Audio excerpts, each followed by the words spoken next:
오늘 오후 예배는 우리가 주보에 나와 있는 것처럼 기관별 찬양대회가 있습니다. 많은 기관들에서 열심히 준비하였습니다. 여러분들 많이 참석하셔서 함께 은혜 나누었으면 좋겠고요. 특별히 라면 음악회로 드려집니다. 그래서 오실 때 라면 한 이렇게 묶음씩 가지고 오시면 우리가 지역사회를 섬기는 일에 또 아름답게 그렇게 쓰이도록 하겠습니다.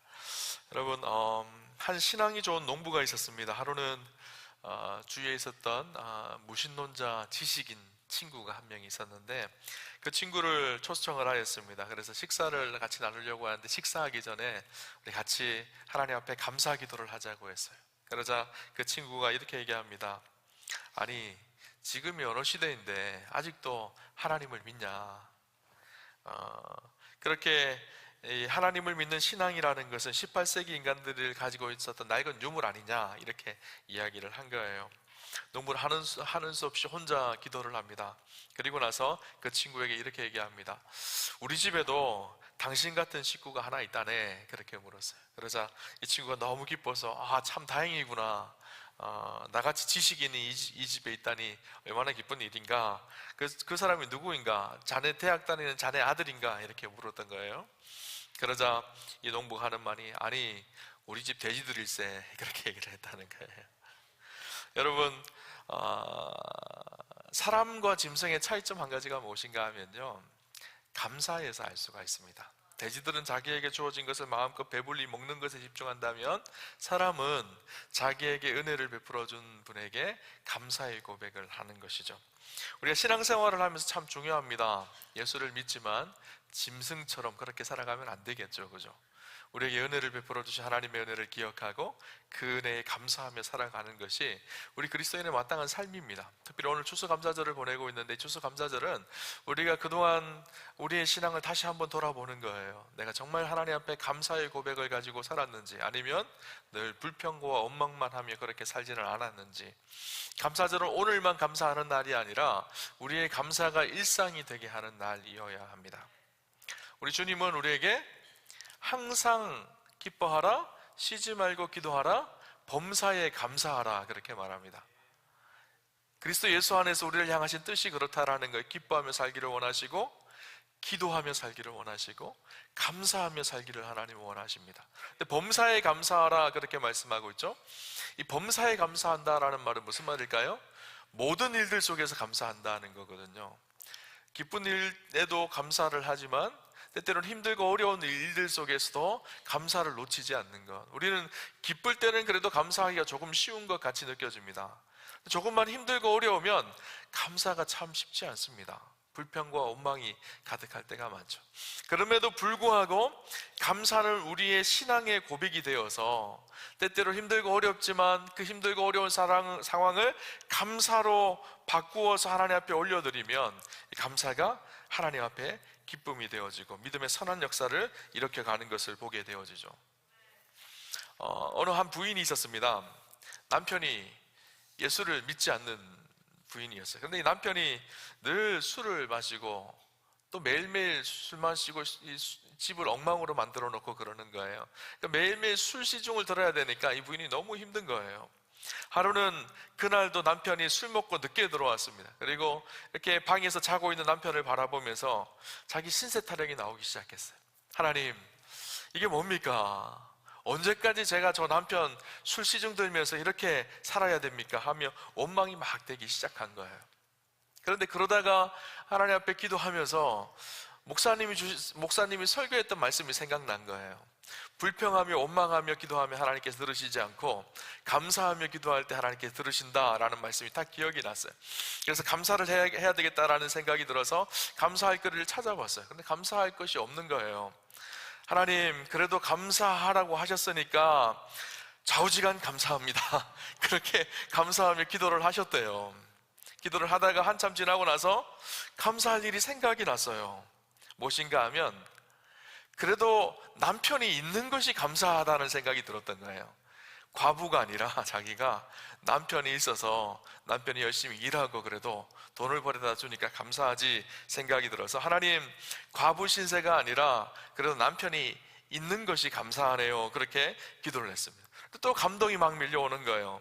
하나님께서 감동을 주시는데 어떤 감동을 주시는가 하면 저렇게 고주망태가 되어서 집을 찾아와도 고주망태가 되어도 매일 밤마다 집을 똑바로 찾아오니 감사합니다, 이런 생각이 들었어요.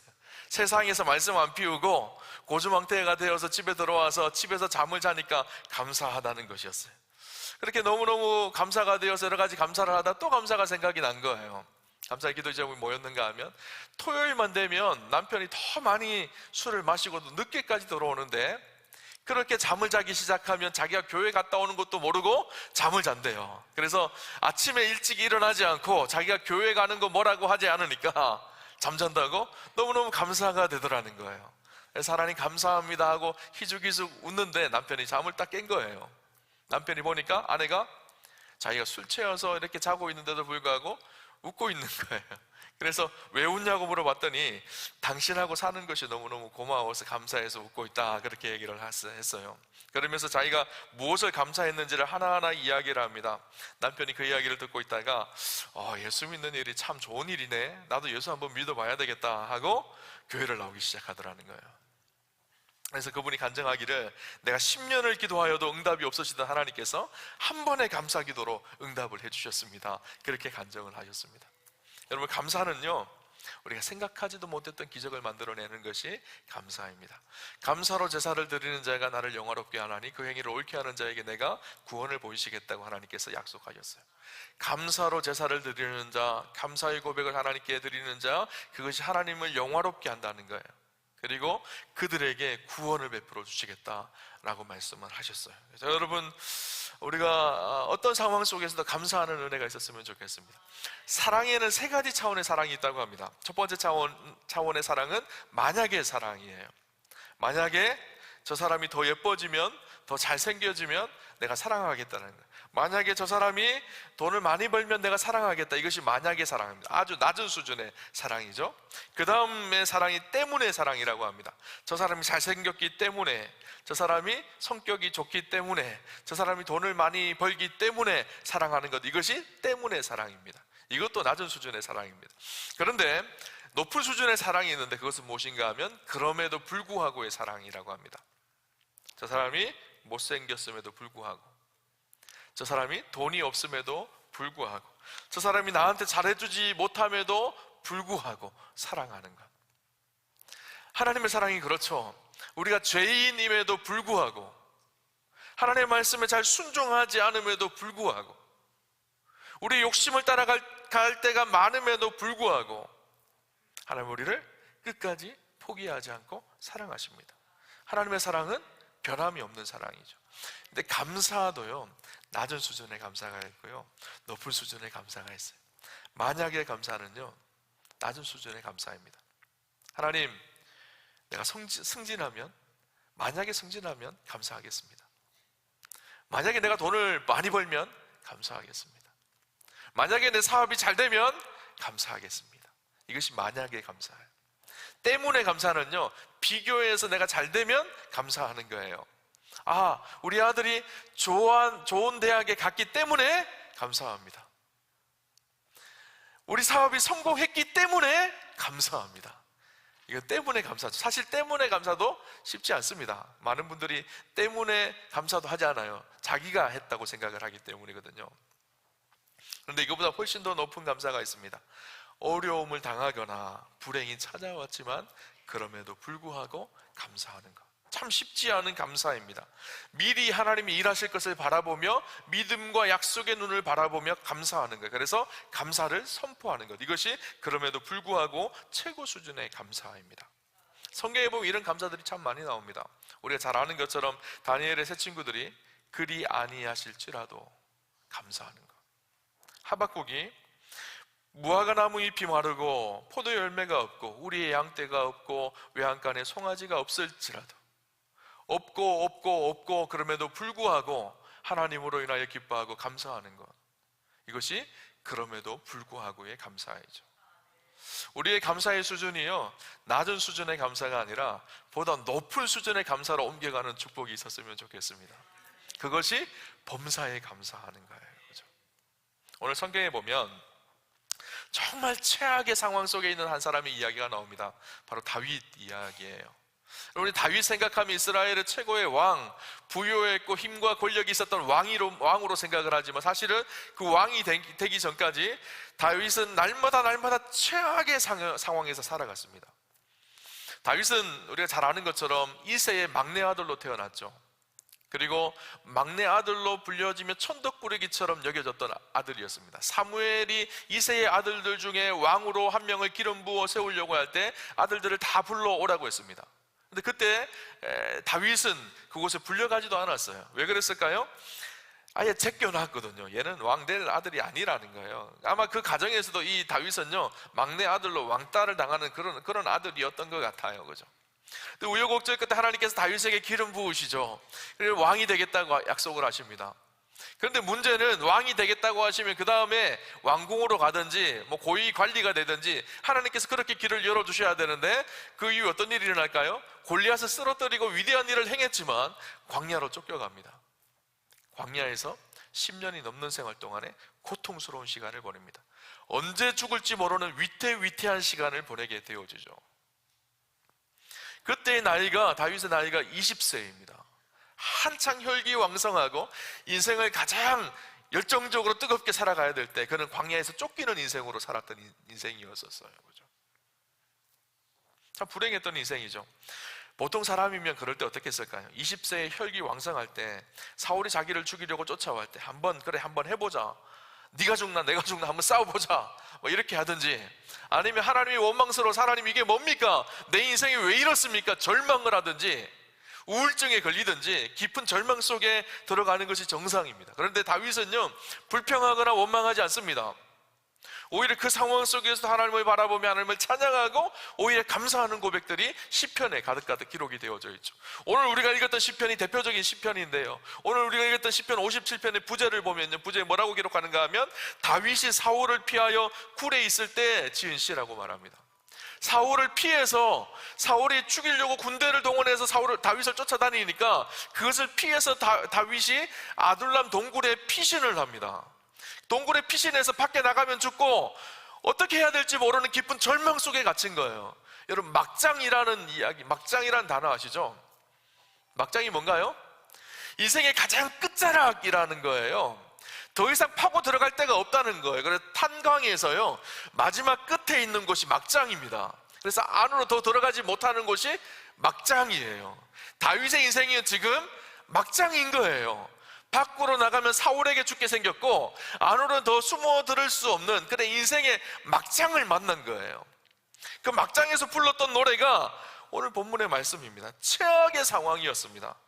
미래가 사라진 것이 없고 누구도 도와줄 사람이 없고 어두움과 두려움이 가득했던 상황이었고 위협 때문에 생명의 위협을 느끼며 이러지도 못하고 저러지도 못하는 인생의 최악의 상황에 오늘 다윗이 뭐라고 고백하는가 하면요, 8절 9절을 볼까요? 이렇게 고백합니다. 내 영광아 깰지어다, 비파야 수금아 깰지어다, 내가 새벽을 깨우리로다. 주여, 내가 만민 중에서 주께 감사하며 문나라 중에서 주를 찬송하리이다. 다윗이 뭐라고 고백하죠? 내 영광아 깰지어다, 비파야 수금아 깰지어다, 내가 새벽을 깨우리로다. 그렇게 말합니다. 여러분, 절망 한번 경험해 보셨잖아요? 힘들고 어려운 상황을 경험해 보셨잖아요? 절망을 경험하면 우리의 반응이 어떤가요? 너무너무 괴롭고 힘들어서, 하루하루가 힘들어서 밤에 잠이 들 때 내 새벽이 안 왔으면 하는 마음입니다.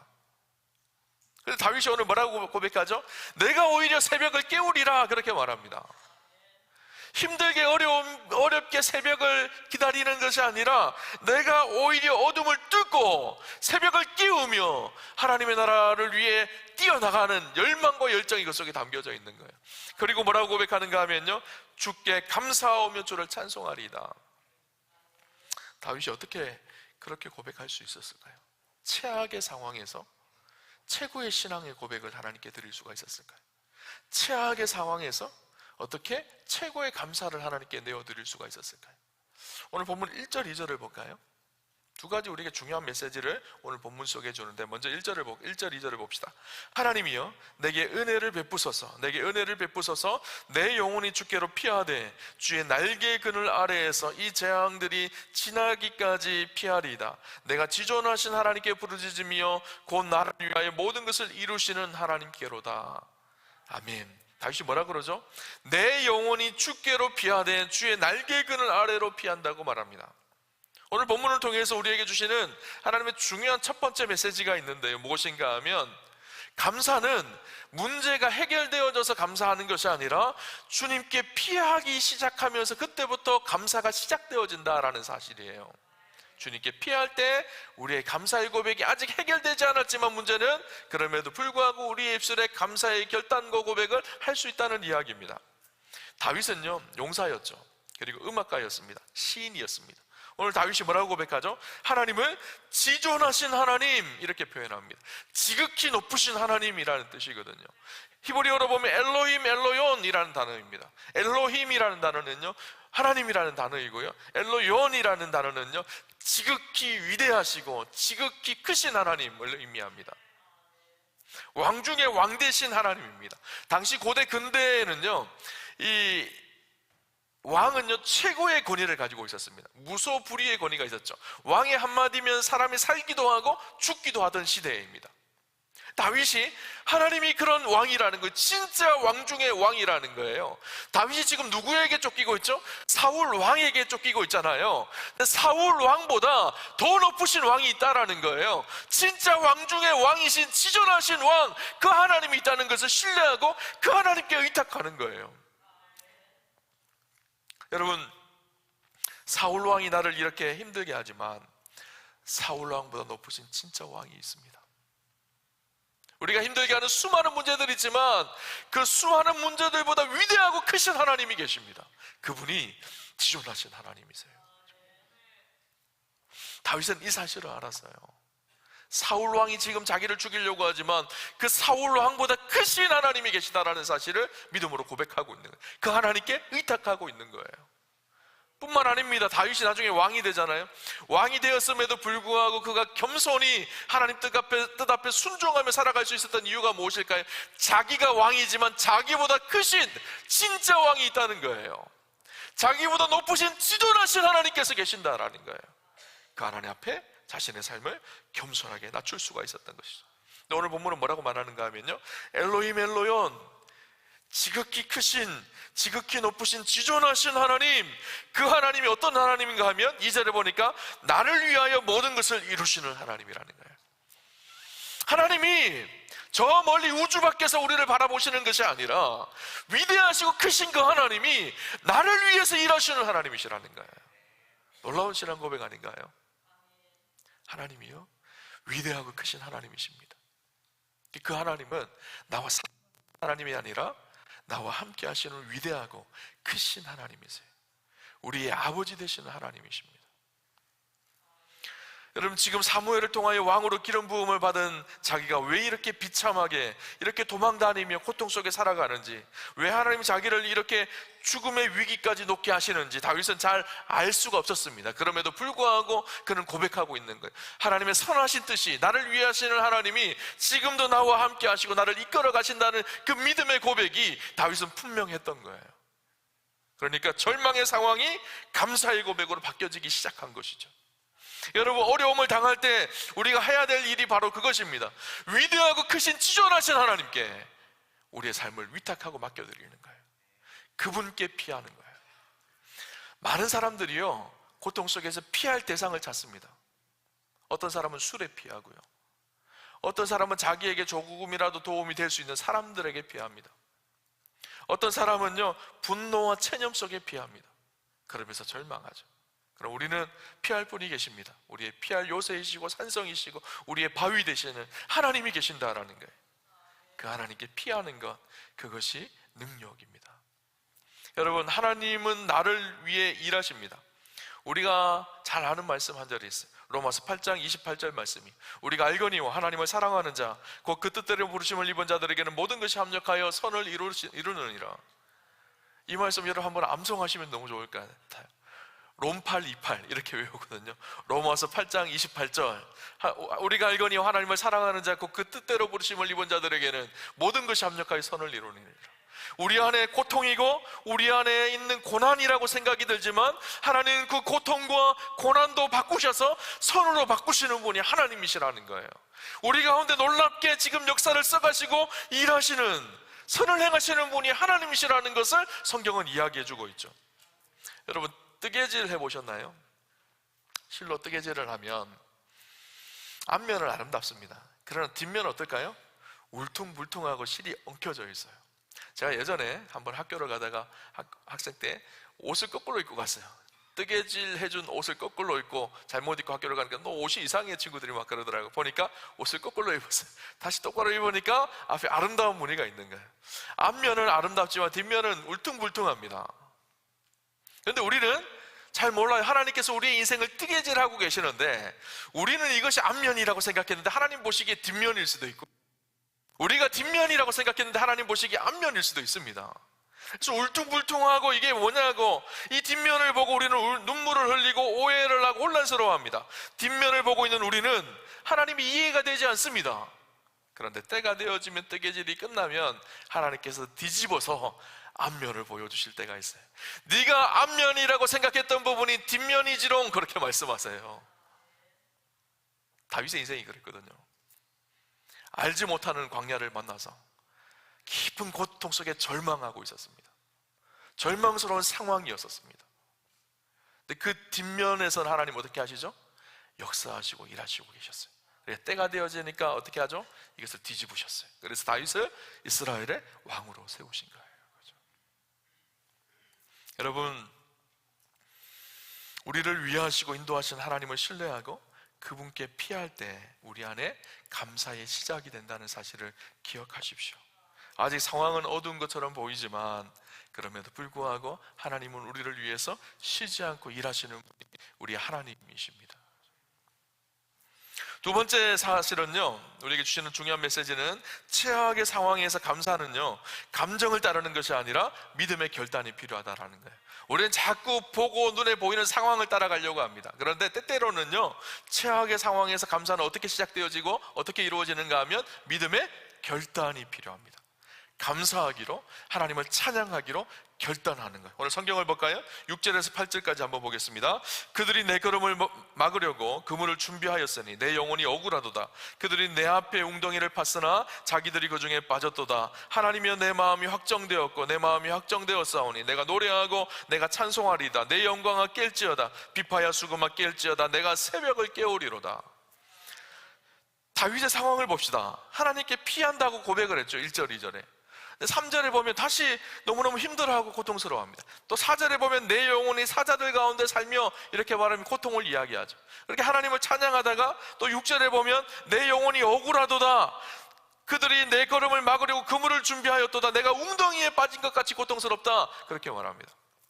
왔다 갔다 하고 있어요. 지금 우리의 신앙이 그렇지 않나요? 힘들고 어려운 일이 생기면 하나님 앞에 기도하면 마음에 평안이 없고, 그래 하나님이 함께 하시지. 근데 교회 문 밖을 나가서 상황을 바라보면 마음이 훅 떨어지고 내려앉아요. 왔다 갔다 해요. 그죠? 다윗이 어떻게 할까요?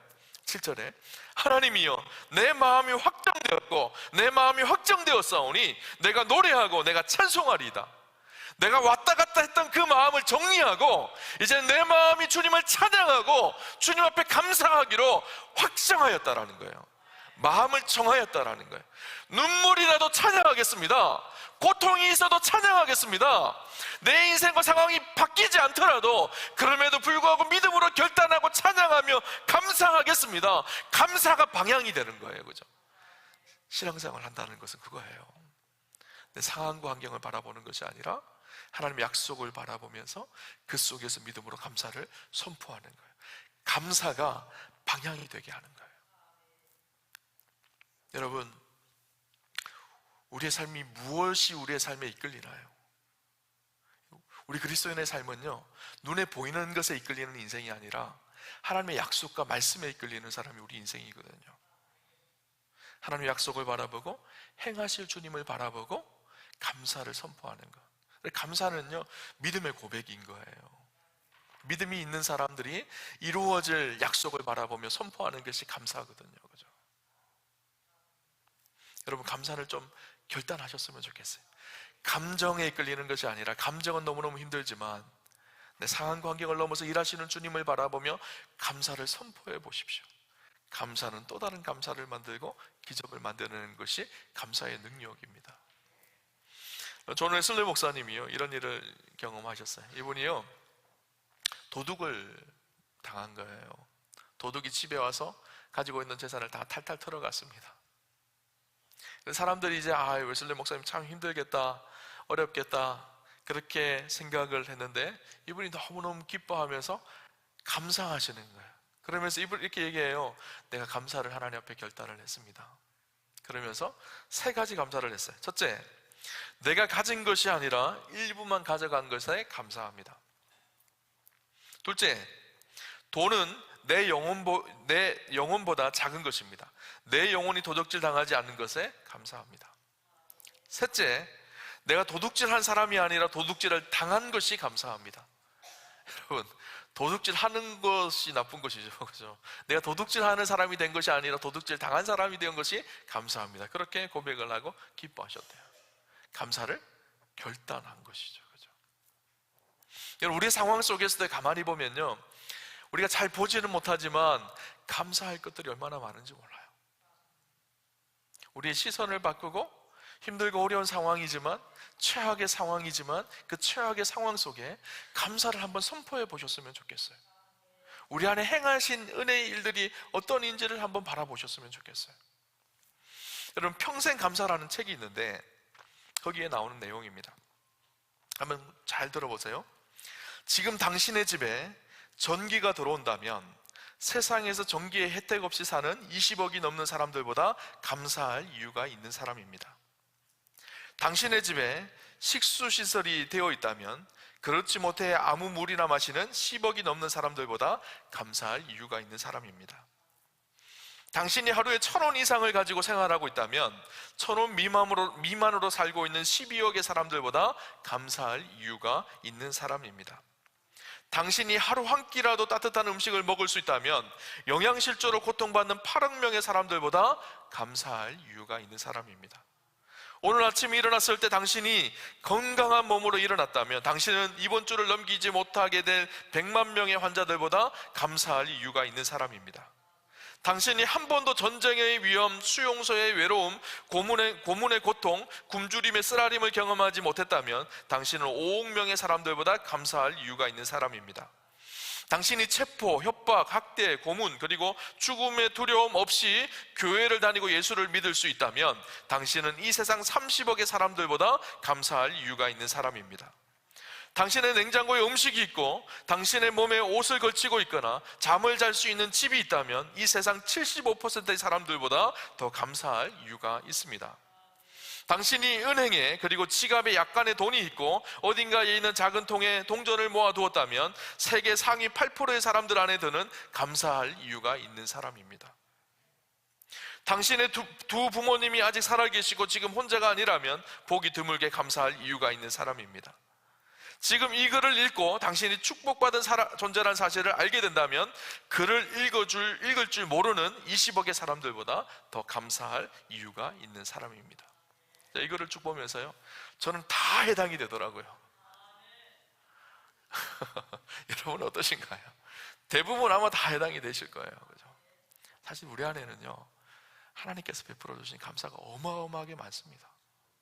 근데 우리는 늘 불평할 거리만 찾고 내 인생은 최악의 순간이야, 최악의 고통의 순간이야 라고 생각을 합니다. 여러분, 최악의 순간에 할 수 있는 최고의 고백이요, 감사입니다. 주님 바라보면서 감사를 선포하셨으면 좋겠어요. 감사로 하나님께 제사를 드립시다. 우리의 인생 전체가 하나님 앞에 감사의 제사가 되게 합시다. 그러면 어떻게 한다고요? 하나님께서 그것을 영화롭게 받으신다는. 우리 인생의 목적이 무엇이죠? 하나님을 영화롭게 하는 것이잖아요. 그분을 기쁘게 하는 것이잖아요. 그분이 기쁨을 받는 것이 무엇이라고요? 우리가 하나님 앞에 감사하는 것, 그것이 아주 기쁨을 받는 이유라고 말하고 계셔요. 저 여러분의 인생을 통해서 하나님을 영화롭게 하고 하나님을 기쁘게 하고 감사로 제사를 드리는 자가 내게 구원을 보이시겠다고 하신 그 약속의 말씀처럼 하는 놀라운 구원을 날마다 경험하고 누리는 저와 여러분의 인생 되시기를 주님 이름으로 축원합니다.